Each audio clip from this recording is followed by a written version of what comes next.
Oh my God. You won't believe what I'm about to tell you about these LA fires. Like, this isn't just your regular wildfire story. This is a whole scandal waiting to explode. And as far as Diddy will go to prison for life, people. You don't know things that I knew about Diddy back in the day, and you want to know what? It's about time, people. It is about time. There's no protocol for what's about to happen. The world is going to crumble when they see this next arrest. In the meantime, there's going to be distractions and fires to hide evidence. Watch for it, ask questions, demand answers. There was a radio personality once upon a time. Her name was Wendy Williams, and she was practically burned at the stake for talking about such. And now it's all come full circle. I mean, can we talk about how this isn't just some random disaster? Like, honey, this fire knew exactly what it was doing. We've seen wildfires before, but this one was moving like it had a VIP guest list of exactly which properties to hit. Just think about these numbers for a second. Over 200,000 people forced out of their homes, 28 precious lives lost, and more than 12,000 buildings just gone. But here's the tea. It's how it targeted some of LA's most expensive real estate that's got everyone's tongues wagging, and our poor Hollywood darlings weren't spared. Julia Louis-Dreyfus, Bella Hadid, Jeff Bridges, all their stunning mansions just poof. Jamie Lee Curtis, bless her heart, literally broke down on The Tonight Show. Can you imagine watching your entire neighborhood, your children's schools, your local grocery store, everything you've known for years just vanish overnight? The Diesels, Zoe and Emily, were on Instagram getting all emotional about their family home that's been there for generations. And don't even get me started on Joshua Jackson, John Goodman, and Anthony Hopkins. All their properties went up in smoke too, but darling, this is where it gets juicy. Because people are starting to ask some seriously shady questions, like why were insurance companies pulling out of California years before this happened? It's giving very much, they knew something was coming vibes. And guess whose name just had to pop up in all this mess? Diddy. I mean, at this point, is there any scandal in Hollywood that man isn't connected to? The same Diddy who's drowning in trafficking and racketeering allegations is now being dragged into this literal firestorm. There's this wild theory going around, and honey, you might want to sit down for this, that these fires weren't just about destroying property, they were about destroying evidence. Evidence that could supposedly connect him and his elite circle to things so dark it makes everything else look like child's play. And let's spill the tea about the water situation, shall we? Because something isn't adding up. Why were California's water reserves being drained and restricted before this all went down? Like, who thought that was a good idea when you're in wildfire country? It's giving very much suspicious vibes. But wait, it gets even more interesting. While some celebs lost everything, others walked away without even a scratch on their properties. Jay-Z, Beyonce, Oprah, Ashton Kutcher, Leonardo DiCaprio, not even a hint of smoke damage. And honey, that's when people really started raising their perfectly groomed eyebrows. Now let me introduce you to Ali Carr. If you haven't heard of her, buckle up. This woman has been trying to expose Hollywood's darkest secrets for years. She was allegedly a victim herself, and she's been screaming from the rooftops about this underground trafficking network run by some of the most powerful people in the industry. And get this, in October, she literally warned us that disasters like fires would be used to cover up evidence. And what kind of evidence are we talking about? Well, there are underground tunnels that are under the schools, elementary, junior, and high schools all over the place. They exist everywhere. They lead to amusement parks, they lead to hospitals, cemeteries, schools, celebrity homes, psychic shops. They lead everywhere. Yes, there's every means of transportation. There's every walk of life. There's cities. There's different air supply. I mean, can we talk about what they allegedly found in those underground tunnels at Diddy's house? Baby oil and some sort of escape route that looked custom-made for sneaking people in and out. And now, just months later, places connected to Hollywood's biggest secrets are mysteriously burning to the ground. The timing is just too perfect to be coincidental. I'm telling you right now that something is really wrong. Really wrong. The world will find out soon. Because it's not just about us, it's about you too. It's not going to be enough until it is very personal.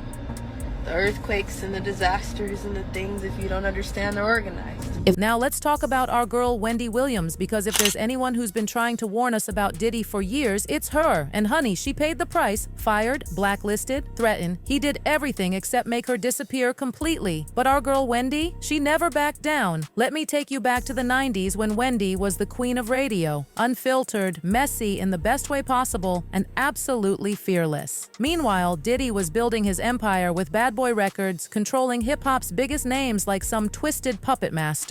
At first, they had this weird frenemy situation going on. She'd play his artists but also spill all the tea. But in 1998, honey, she crossed a line that Diddy couldn't handle. She started pushing these rumors about him being secretly into men. Now, in today's world, that might not be such a big deal, but in the late 90s hip-hop scene, that was career-ending talk. And then there was this scandalous picture from Cancun. Diddy's swim trunks got pulled down. And let's just say the photo wasn't exactly flattering. Wendy got her hands on it and was ready to put it on blast.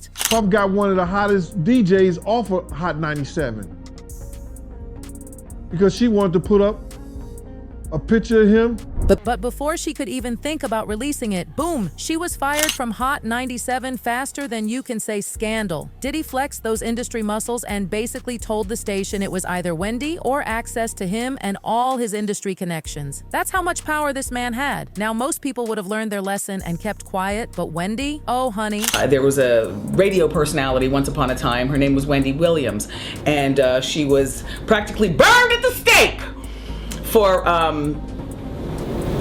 talking about such. And now it's all come full circle. She doubled down. And what did Diddy do? Instead of more industry threats, he allegedly sent his girl group Total to jump her outside the radio station. Can you believe it? A whole R&B group waiting to beat her up in broad daylight. Picture this. Wendy steps out of the building, sees Total standing there all hyped up and ready to throw down, while her own co-workers are watching from the windows like it's some kind of reality TV show. If her boyfriend hadn't pulled up just in time, I can't even imagine. Fast forward to 2013, and Wendy's still not letting go. She started talking about how hip-hop was full of closeted men back in the day, clearly hinting at Diddy and how some rappers had multiple kids just to prove their manhood. And honestly, with Diddy's 7 kids, she might have been onto something. By 2015, our girl Wendy was connecting all the dots about Diddy's power over women. She literally predicted the same controlling behavior that Cassie later described in her lawsuit, the alleged drugging, isolation, and forcing women into disturbing situations. Looking back now, Wendy was literally screaming the warnings, but nobody was listening. Then comes 2017, and get this, Diddy actually shows up on the Wendy Williams show. Talk about awkward. The same man who ran her out of New York is now sitting across from her, acting all sweet and charming. The way she moves, like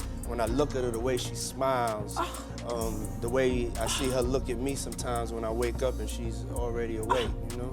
He's calling her a pioneer of hip-hop journalism and acting like he's always respected her. The whole thing felt so fake, like he just wanted to keep her quiet before she got too bold. When Cassie finally broke free in 2018, Wendy went in on Diddy. She called him out for wasting Cassie's time, being 17 years older, and treating her like a possession. And guess what? She wasn't wrong. Now, with all these lawsuits piling up against Diddy, people are finally realizing Wendy wasn't just running her mouth. She knew things. She saw the patterns. And instead of being celebrated as a truth teller, she was punished. And now she's dropping receipts, honey.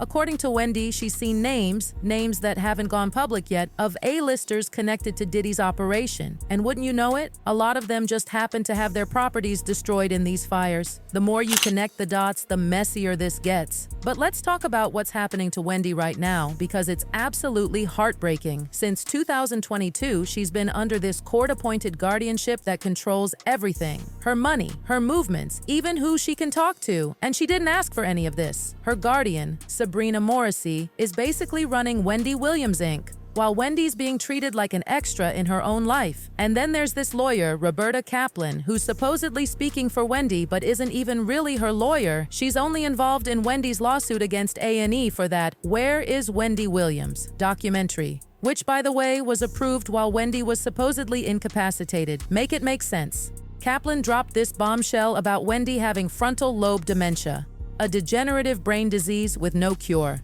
She's painting this picture of Wendy as someone who can never take care of herself again. But honey, Wendy's niece Alex Finney is calling BS on all of it. Ridiculous, you know what I'm saying? I've been with this guardian person for 3 years. For 3 years of my life, look, I'm isolated. I feel like I'm in prison. You understand? I can't go out. All I can do is look at the window, and anytime I go out, it's because I'm going out with the person that the guardian has assigned to me.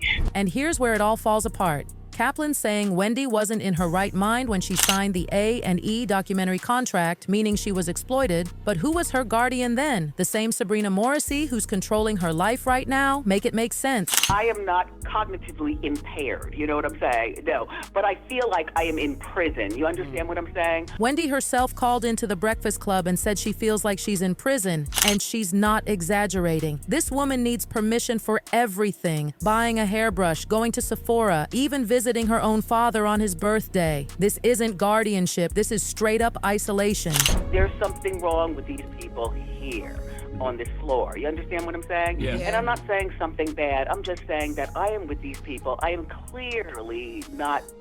Now, let's talk about how this whole mess started, because the judge who put Wendy in this situation, Lisa Sokoloff, was under investigation for taking bribes from guardianship lawyers. There was a whole 6-month probe into whether she was getting a little too friendly with certain attorneys. Wendy's family isn't taking this lying down. They're fighting for her freedom. They're looking for a new attorney to fight this court-ordered nightmare, and even reaching out to Ben Crump's law firm. Meanwhile, social media is blowing up with free Wendy posts. But here's the theory that's got everyone talking. What if Diddy had something to do with all this? Think about it. Wendy was one of the only people in the industry who dared to go after him for decades. She exposed his secrets, called out his power plays, and never backed down, even when he got her fired and sent a whole girl group to jump her. And now, right when his empire is crumbling under all these lawsuits and investigations, Wendy just happens to be completely silenced under this shady guardianship. What if this isn't just a coincidence? What if Diddy, with all his industry connections and unlimited resources, helped fund the right people to make sure Wendy was tucked away, unable to talk? Diddy will go to prison for life, people. You don't know things that I knew about Diddy back in the day, and you want to know what? It's about time, people. It is about time. Diddy done. People have always said Diddy knows how to make problems disappear, and if Wendy had been free and fully in control right now, we all know she'd be on her show spilling everything. Maybe that's exactly what someone didn't want. Now, officially, Wendy was diagnosed with frontotemporal dementia and primary progressive aphasia in 2023, at least according to a press statement. But this interview has people questioning everything. Because if she's truly that impaired, how is she sitting on the Breakfast Club clocking Diddy's downfall in real time? If Wendy is right, these fires weren't just about destruction. They were about erasing people and evidence. And if she's telling the truth, we are only at the beginning of something much bigger. Ali Carter is saying more arrests are coming, Wendy is saying she has proof, and now Hollywood elites are scrambling, running, and distancing themselves as fast as they can. But the question is, why? What are they so afraid of? One thing's for sure, this is far from over. Keep watching because we're clocking Diddy's downfall in real time, and honey, it's about to get even messier.